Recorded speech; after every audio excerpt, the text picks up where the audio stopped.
C'est un moment où j'étais très très mal, vraiment, j'étais en dépression profonde, j'étais pas bien. C'était après la maladie, c'était après le combat, en fait, et ça arrive d'ailleurs à beaucoup de personnes d'être. Quand on est dans le combat, on est dans l'action, puis après, il y a l'abattement psychologique qui arrive. Je me suis amusée. J'en suis pas fière, mais ça m'a quand même aidée. Et je me suis amusée à l'époque à me réjouir, mais c'était pas vraiment me réjouir, mais à questionner le malheur des autres, en fait. Je regardais autour de moi, j'essayais de relativiser sur ce qui m'arrivait. J'ai eu un burn-out, j'ai eu un cancer. Je vais peut-être pas pouvoir être maman demain. Voilà, je me dis, et après ça, enfin, j'en pouvais plus.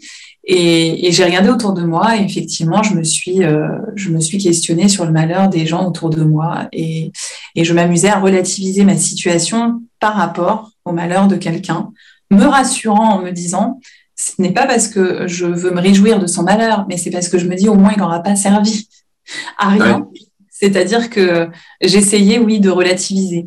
Je rigole du concept dans le livre, mais en réalité, derrière ça, il y a vraiment une volonté de pouvoir prendre de la distance par rapport à ce qui nous traverse. Hein. On parle plus sérieusement dans le livre, parce qu'il y a une partie trucs et astuces à chaque chapitre, et donc je parle très sérieusement de ça, en expliquant que pouvoir relativiser de sa situation, c'est aussi pouvoir se dire, par exemple, ma situation peut être temporaire. Je passe un nuage, mais derrière, il y aura de la lumière, il y aura du soleil.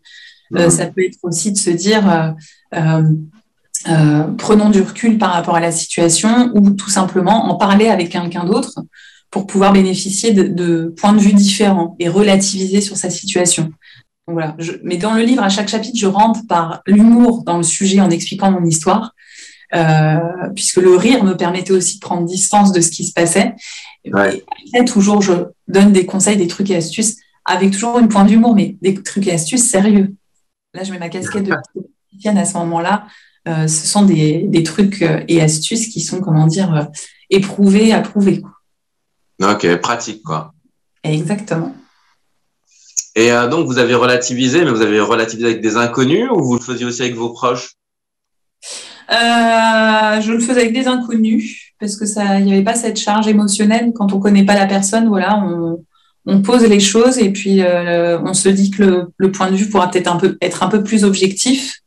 Et puis parfois avec ma famille, ouais, ça m'arrivait de relativiser avec eux aussi, ou c'est eux qui le faisaient pour essayer de me remonter le moral, même si c'est globalement moi qui le remontais. Mais parfois, oui, ça dépendait.